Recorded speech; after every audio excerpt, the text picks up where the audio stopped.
সুপ্রভাত বন্ধুরা, আমি পিয়া নতুন আরেকটি ভ্লগে তোমাদের সকলকে জানাচ্ছি অনেক অনেক স্বাগত। গতকাল শুক্রবার ছিল আর দুপুরের দিকে জানো তো শিলাবৃষ্টি হয়েছিল, বেশ অনেকখানি শিল কুড়িয়েছিলাম। তবে সন্ধ্যের পর থেকে সেই বৃষ্টি আর দেখিনি।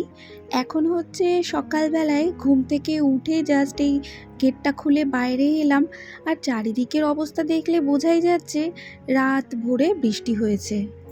এই বৃষ্টির জন্য ওয়েদারটা পুরোই চেঞ্জ হয়ে গেছে, এত ঠান্ডা লাগছে। আর সারা রাত ধরে দরজা জানলা বন্ধ করে শুয়েছিলাম, তো সেই কারণে ঘরটা একটু গরম গরমই। আর যেই না দরজাটা খুলে বাইরে এসেছি, ভীষণ ঠান্ডা লাগছিল। তো যাক, এদিকে ফ্রেশ হয়ে ঠাকুর ঘরে তো চলে এলাম, সকালবেলার পুজোটা দিয়ে এই যে ঠাকুর ঘরটা মুছে নিচ্ছি। আর জানো তো এইবার আবার শুরু হয়েছে সেই বৃষ্টি। আমি তো সকালবেলায় একবারেই ঠাকুর ঘরের কাজগুলো সেরে রেখে যাই, মানে ঠাকুর পুজো দিয়ে ঠাকুর ঘর মোছা, ঠাকুরের বাসন মাজা। কিন্তু জানো তো ওই বৃষ্টির জন্য না আর বাইরে ছাদে বসে বসে বাসনগুলো মাজতেই পারলাম না। তাই ওই যে সাইডে এক কোণায় রেখে এসেছি।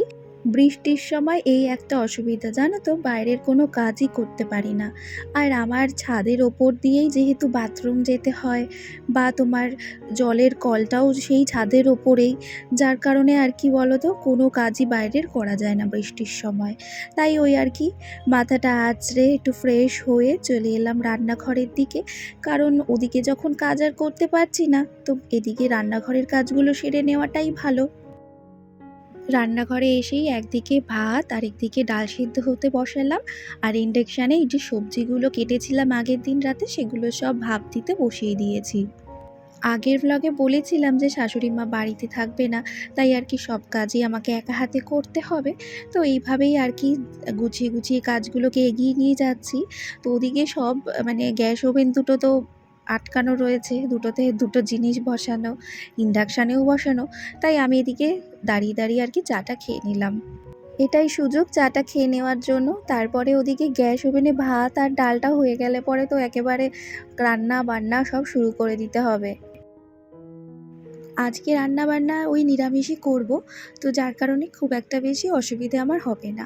তো এখানে শিলের মধ্যে না আমি একটু আদা, রাঁধুনি আর জিরে বেটে নিচ্ছি। অল্প পরিমাণের ছিল তো তাই আর মিক্সচারে দিইনি। এই যে মশলাটা বেটে নিলাম, এটা শুক্তো ডালে দেব। ওদিকে শুক্তো ডাল প্রায় হয়েই এসেছে, তো নামানোর আগেই মশলাটা দিয়ে একটু নাড়াচাড়া করে নামিয়ে দেব। আগের দিন রাতের বেলায় সমস্ত সবজি কাটাকাটি, চাল ধোয়া সব করে রেখেছিলাম বলে এই আজকে সকালবেলায় আমার যে কী উপকার হয়েছে।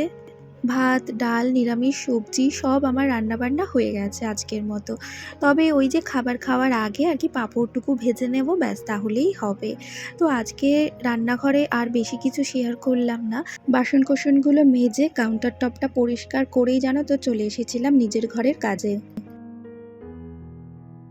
সকালবেলাতে তো জানোই যে কিছুই করে রেখে যাইনি, তো আর কি সেই কারণে ঘরে কাজ সব পড়ে রয়েছে। আর এদিকে এসে দেখি বিছানাটা মোটামুটি গোছানোই ছিল। তো আমি ভেবেছিলাম প্রথমে হয়তো তোমাদের দাদা গুছিয়েছে, তারপর বাবু এসে বলছে যে না আমিই গুছিয়েছি মা। তো কতটা সুন্দর করে গুছিয়েছিল। তবুও ওই যে আমি একটু আবার ঠিকঠাক করে গুছিয়ে রাখছি। তোমাদের দাদা গোছালেন, আমার ঠিক সেইভাবে পছন্দ হয় না, তো তাই আর কি আমি না মানে সেটাকে আবার ঠিকঠাক করে গুছিয়ে রাখি।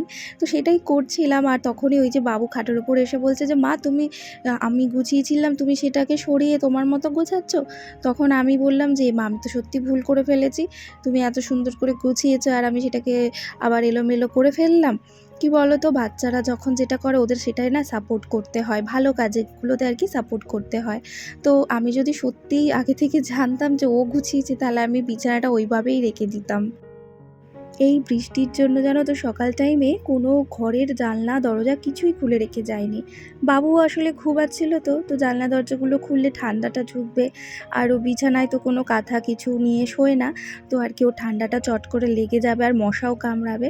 তো তাই আর কি ওই যে ও ঘুম থেকে উঠেছে, তো ব্রাশ ট্রাশ করে এসেছে, আর আমিও রান্নাঘরের কাজ সেরে এসেছি। তো এসে জানলা দরজা খোলা, বিছানা গোছানো এগুলো সব আর কি করলাম। তারপরে ওই যে সকালবেলায় যে ঠাকুরের বাসনগুলো মেজে রেখে যায়নি, এখন দেখলাম যে বাইরে বৃষ্টিটা আর যেহেতু পড়ছে না, তাই আর মানে বৃষ্টিটা না থাকতে থাকতেই আর কি বাসনগুলো মেজে এই যে ঠাকুর ঘরে এসে আবার বাসনগুলো রেখে গেলাম।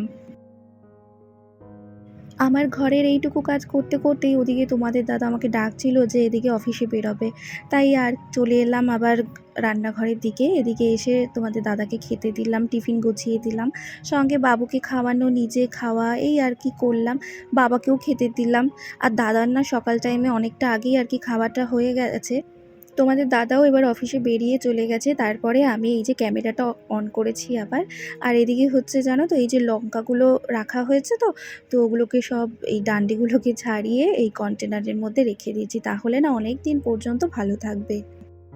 রান্নাঘরে এই টুকটাক কাজ কিছু বাকি ছিল, জলের বোতলগুলোতে জল ভরা আর ঘরটা মুছতে এই যে বাকি ছিল, তো সেটাই এখন করে নিলাম। আসলে এইটুকু কাজ না রেখে গিয়েছিলাম, যে জানি তো আবার সেই রান্নাঘরের দিকে আসতেই হবে টিফিনটা বাড়ার জন্য, খেতে দেওয়ার জন্য। তাই আর কি এই কয়েকটা কাজ আর কি রেখে গিয়েছিলাম ঘরের কাজগুলো সেরে নেব বলে। কিন্তু বেশিক্ষণ তো আর কাজ উপরের কিছু করতে পারলাম না, মানে ঘরের ডাস্টিংয়ের কাজ কিছুই করতে পারলাম না। তার আগেই ডাক পড়লো আর চলে আসলাম আবার সেই নিচের ঘরে। আজ শনিবার, তো শনিবারে তো সেভাবে ঘর ঝাড়াঝাড়ি কিছু একটা করি না, তো যেটুকু ডাস্টিংয়ের কাজ করি তো সেটাও না আজকে আর করিনি, একদমই আসলে ভালো লাগছিল না। এই সকাল থেকে উপর নিচ করতে করতে না আমার পাটা খুব ব্যথা হয়ে গিয়েছিল। তো তাই রান্নাঘর থেকে ঘরটা আর কি মুছে যখন বেরিয়ে এলাম, তো খানিকক্ষণ বসে নেওয়ার পর না এই ঘরটাকেই জাস্ট ঝাড় দিয়ে নিচ্ছি, আর ঝাড় দেওয়ার পরেই না মুছে নেব।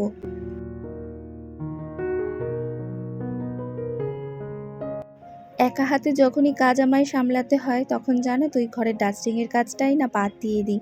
কারণ আর তো কিছু বাদ দেওয়ার থাকে না, কারণ রান্না তো করতেই হবে, ঘর তো মুছতেই হবে। তাই আর কি ডাস্টিংয়ের কাজটাই লিস্ট থেকে তখন বাদ দিয়ে দিই।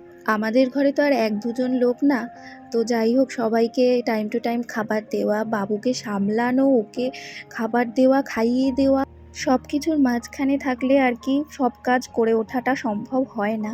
তো যাক, এদিকে সন্ধেবেলায় এখন সন্ধে পুজোটা দিয়ে ঠাকুর ঘরের জানলা দরজা বন্ধ করে রেখে এলাম। আর এসেই না রান্নাঘরে দেখো রুটিটা করে নিয়েছিলাম।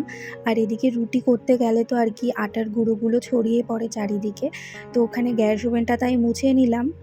7:30 থেকে 8টার মধ্যে দাদা রুটি খায়, তো তাই রুটিটা তাড়াতাড়ি করে নিতে হলো। আর ওদিকে না দুধ জাল দেবো, এখনও দুধটা জাল দেওয়া হয়নি। আর গ্যাসের ওপর কড়াইটা ঢাকা দেখতে পাচ্ছ, ওর মধ্যে পাঁপড় ভাজা হয়েছিল। তো রাতের টাইমেও একটু পাঁপড় ভাজবো আবার। তবে এই যে রুটিটা করা হয়ে গেল, মানে একদিকে শান্তিও, যে আর রাতের টাইমে কষ্ট করে রান্নাঘরে ঢুকতে হবে না। তো এই যে দুধটা জাল দেবো বলেই আর কি বাটিতে ঢেলে নিলাম। এখন আর গ্যাস ধরাবো না, তো ইন্ডাকশানেই দুধটা বসিয়ে দেবো বলে একটা স্টিলের বাটিতেই দুধটা ঢেলেছি। তো কি বলো তো, গ্যাসটাও না প্রায় শেষের পর্যায়ে, আর এখন তো গ্যাস নিয়ে কি সমস্যা। তো যতটা আর কি গ্যাসের ব্যবহারটা কম করা যায়। তো আমার আজকের এই ভ্লগটা দেখতে তোমাদের কেমন লাগলো সেটা অবশ্যই কমেন্টে জানিও, ভালো লাগলে সাপোর্ট করে পাশে থেকো। তো আজকের ভ্লগটাও না এখানেই শেষ করে দেবো। তোমাদের সঙ্গে দেখা হচ্ছে নতুন ভিডিওতে তাড়াতাড়ি, ততক্ষণ সবাই ভালো থেকো।